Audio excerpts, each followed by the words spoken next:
It's going to be a barn burner, guys. No and ifs, buts, or about it. Rush defense 102. I'm having a really tough time talking.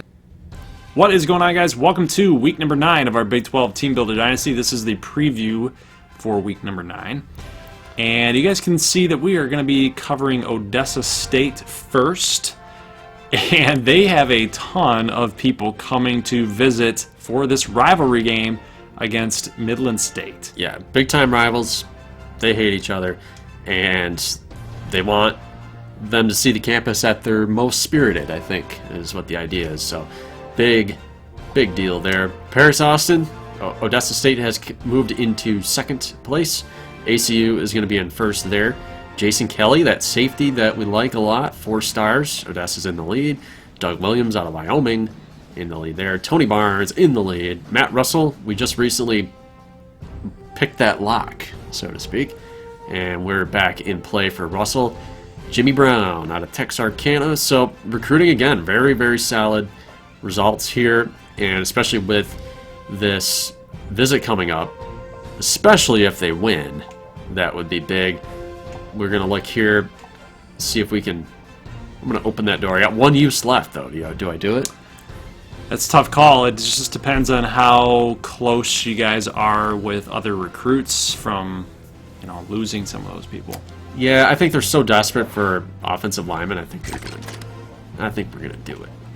So, and we got it that visit as well. So, I think that'll help out for Pat Stone, Brian Cooper. Let me offload a little bit. Bam. So, this is pretty good. Again, Odessa is really just killing it with recruiting. They're going to have to replace some more players this year, and I think they got a really good class coming in. Time for Shreveport's recruiting board. We have Jay Holmes and Eric Washington coming to visit the campus. Let's sort this by overall rating, and we have Jordy Davis. Yeah, we need to get this guy. Should have a visit coming up soon. That'll be good. But we can take a lot of points off of Josh Cook now, I think. Do it. Do it. Do it. I don't like do it. Just do it. Look at all the guys. They're going to fill out the secondary. Look at this. This is amazing. I mean, they're a 4-star program now. That's why. So they're in a really good spot for a lot of these guys. I got 20 points left, sir. What do you want to do? Ryan Bradshaw. Yep. Put him on Bradshaw right now. Let's go for it. Boom, baby. Brandon Hicks. That 4-star wide receiver. They need a guy like that. Again, I've spoken about it before. We got 5 lock breaking or open the door. You got 5 of those left. Yeah, you can use it on Brandon Hicks. Jay Holmes, we can't do it. No. And he has a visit coming. You want to do it on Taiwan Davis? Those minus 2,000. Yeah. Let's use it on Hicks at least. Yeah, he's minus 3,000. Just get back in there. Now you jump up to You want to That's try where here? you want to do it. Let's freaking do it. Yeah. Gotta love it. Gotta love it. So maybe I don't know if we can find some points. Washington down by quite a bit there. Jason Ross, guard. Looks like we'll get him pretty soon. Mike House. 3 stars. Running backs, they don't need running backs. So maybe I'll just, I don't know, what do you think? If putting them on Davis or Hicks. Both of the guys, offer the scholarship to Hicks. And then amount of points. There you go. That works. And no changes on that front. So, Joey Bonner, we hate you. All right, let's check out Midland State here. We got D'Anthony Akobo, and we're down by quite a bit here to Amarillo. Chris Richardson, a guy out of Oklahoma, we need him. Miranda, we're not even going to get. I think that was an auto. I think the CPU had him. So this was a team, remember, that is desperate for cornerbacks or defensive backs. We lost Brandon McNair. You're coming off the board, sir. Sorry. Nick Mays. This guy looks pretty good. I want this guy. Looks like a good receiving back. Nice little power back as well at 76. Doug Williams, I'm going to quit. I just think that he's going to Odessa. There's nothing we can do about it. Colby James will throw some more there. Maybe Childs Harris. in the mix for Justin Brown out of Elko, Nevada. So the defensive backs and offensive line are going to be their special areas of need. So a good thing we got some more points we can add on some of these guys. Colton Yo is going to be one of their big gets if they can get him. And you see some offensive linemen there. Doing this live. We're doing it live. Washington, we're way out. Ahead. Let's try that. That looks like something we can do. This looks like something we can do. They're going to have so many defensive backs after this thing is over with. They need them. All right, let's look at the top 25 here. ACU maintains their lead on Denver Tech in this 1-2 matchup. What's new, everybody? These four teams stay the same. Midland, with their win over Camu, jumps up a spot. You move up a spot without doing anything. Shreveport, that loss to Broken Arrow, drops them to 12. So they're still in top 15. It's a good spot to be if you're a Skeeter. McAllen, with that huge win over Little Rock, goes from 23 to 18. And then I'm sure we'll see some teams down here. Broken Arrow beating Shreveport, cracks the top 25. That's close games. 4, Little Rock down to McAllen. And then Kansas A&M is receiving some votes, which is good to see. Taking a look at the Heisman watch now, and look at who's in number. Oh my who's goodness. First place? Are you kidding me? Brian Street, 209 for 2 scores, 85 yards on the ground, and wow! So he predicted this. He's got 7 picks though already. That's, I mean, but Gotta 20. clean He's that up. doubling up his performance from last season Limited action. in limited action, and we're not, guys. I'm just gonna. Can I say this? This is where it is coming from though. 508. Yeah, we're not fudging. We can't fudge this. I don't know how that's possible. Okay, he's doing this on his own. Like the fact that Brian Street in Discord. If you guys are in the Discord chat, please go check that out. It's documented. It's well documented. He predicted himself to be a Heisman contender or Heisman winner, and he's doing it. He's actually doing it. He's got Broken Arrow ranked, and you got to be ranked if you're going to win the Heisman for sure. Harkless Blair has moved into the chase. Wow, with that, that's- I mean, he laid an egg against Nebraska State, but against Little Rock, That's confusing. he killed it. 17 touchdowns to 3 picks, and then he's got 5 rushing touchdowns as well, 422. So it's the rushing and throwing is Yes. it's what's doing it. So like they're threatening to be 3,000-yard passer, 1,000-yard rusher, which has only been done by a handful of players.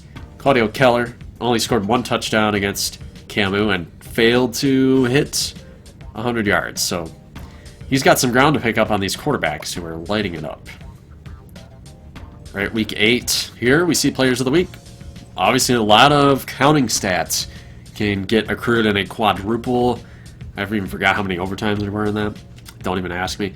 Marcus Livingston recorded 3 sacks, and then Harkless Blair gets 6 total touchdowns. In that game, I mean, we saw that was nuts, obviously. Yeah, I mean he's now in the Heisman race because of that. All right, we have the BCS rankings unveiled for the first time, and no change here. ACU 1, Denver 2.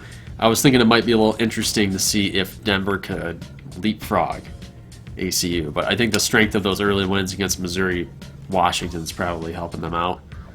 Michigan not helping Denver Tech out. They're not helping the resume.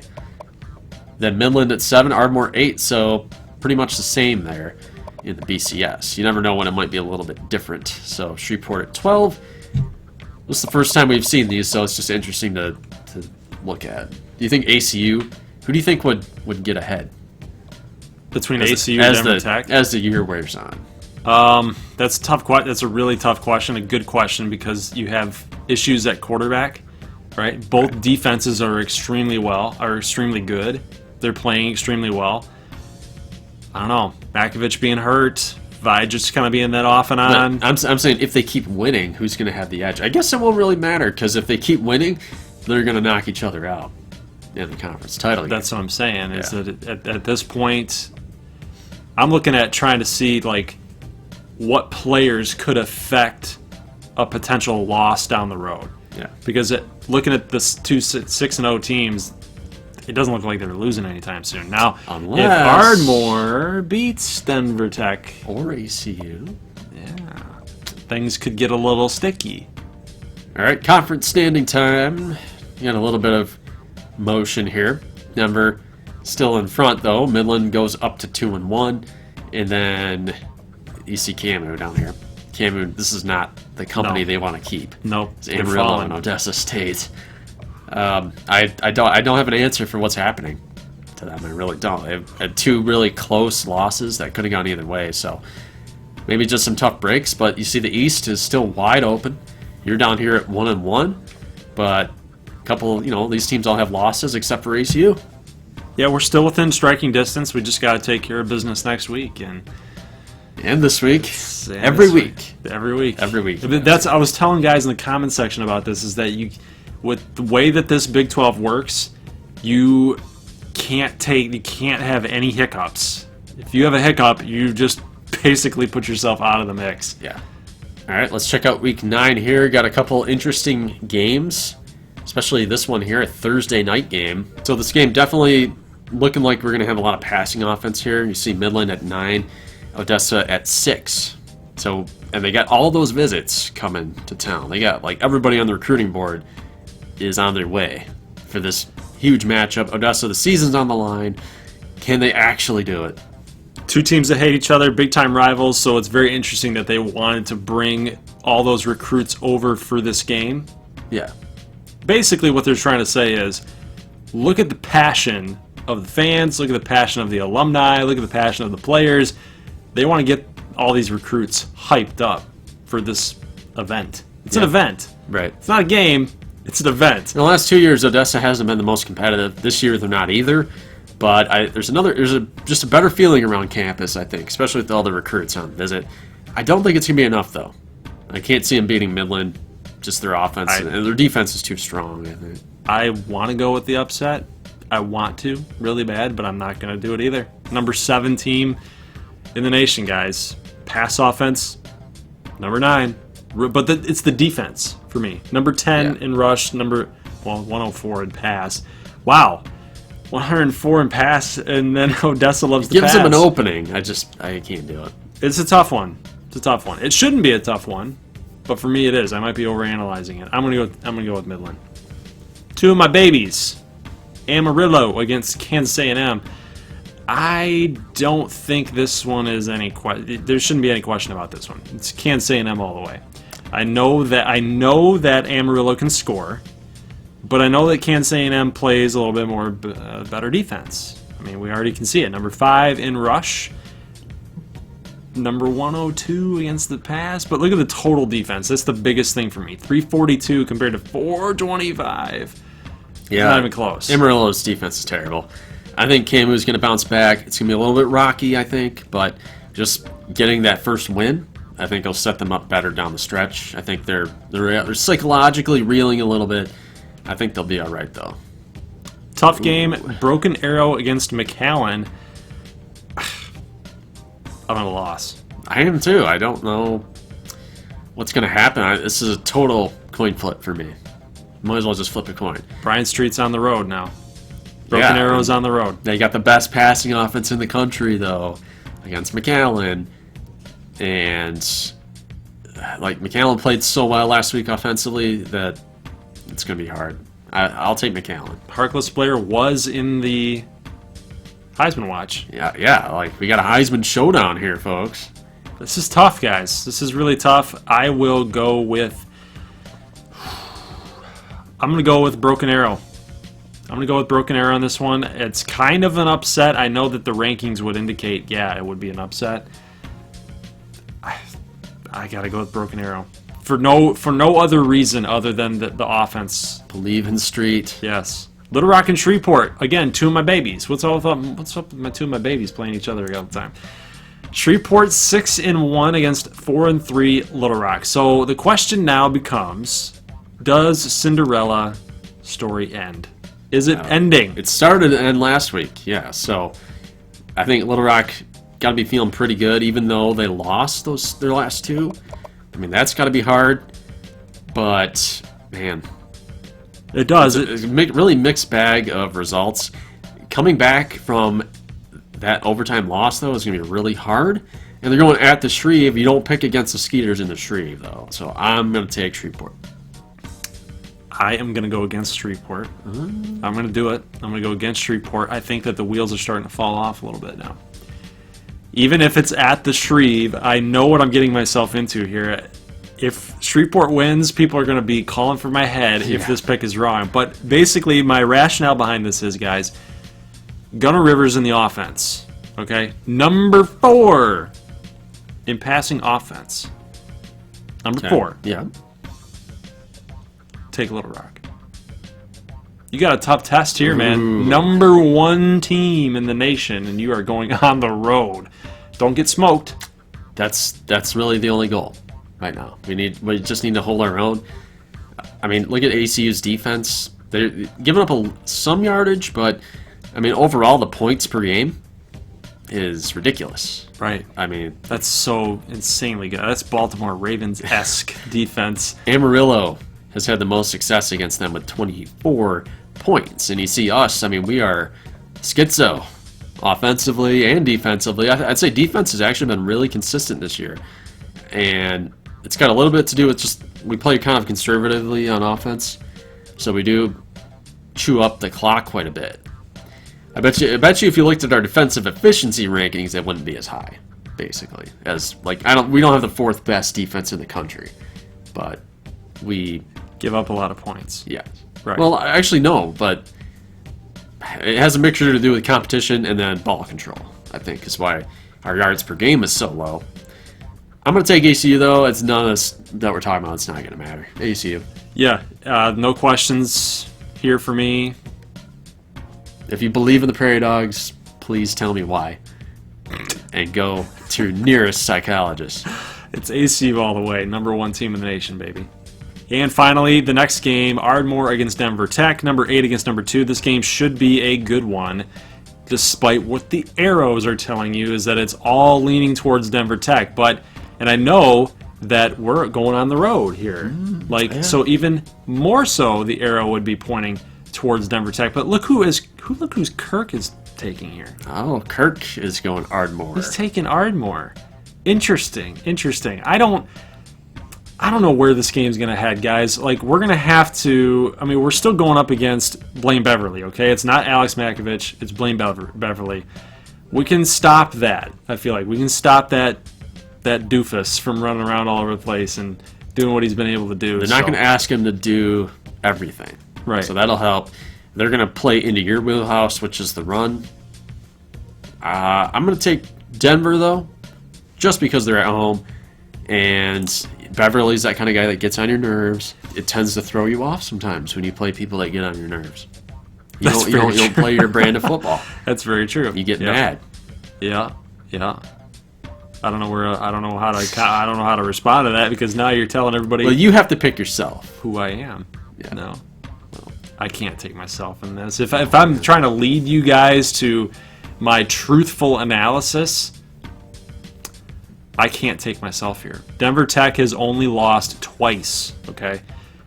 Odds. Play the odds. Take Denver Tech in this one. If so, facto that I pull this thing off, then, I mean, shame on you for not taking me, I guess. But if you're feeling a little frisky, you might take Ardmore. But, guys, John Hicks can really only do one thing. He's not a very good thrower.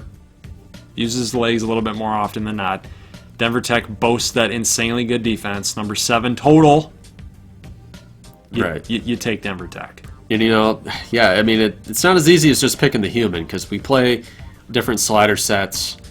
And, CPU gets a slider set. Human CPU gets a slider set. So we do play on difficult sliders. The running game for the CPU is pumped up a little bit. Makes it harder than just a pure 50-50 game. So, I'll take Denver, though. I'm just going to be Denver. And that's going to do it for Week 9. I hope you guys are excited. And we got a lot of top 25 matchups here, like Broken Arrow, McAllen, Little Rock, Shreveport, top 25. I'm looking forward to this week quite a bit. Just a little preview here for Week 9. Pretty funny that you and I have to both play against number 1 and number 2, right? That's the appeal, isn't it? Yeah. Wow. Interesting. Plus, we got the rivalry game. Midland State and Odessa State. So, guys, we will see you next Saturday at 11 a.m. You are now eligible to be making your picks as well on goldglovergaming.com. And we will also have Heel Boy's picks as well in that website section. So make sure you guys check him out as well. He is a subscriber, a supporter of the channel that's always been helping out and lending his expertise. Astute analysis. Yes, very good analysis. So make sure you guys go check out his section on the website and kind of get a little bit like a third-party analysis versus you and I all the time. So, and also, if you guys are also interested in checking out a fan-made podcast, make sure you guys go check that out as well. It's called Golden Game Days, and basically it's a fan-run podcast, and they like to talk about high school stats from the 20 custom recruits that are currently in our dynasty on the recruiting boards that we just covered for you guys. And they also like to give their picks and analysis as well. So make sure you guys go check that out as well. So we'll see you guys on Saturday, 11 a.m. As always, peace.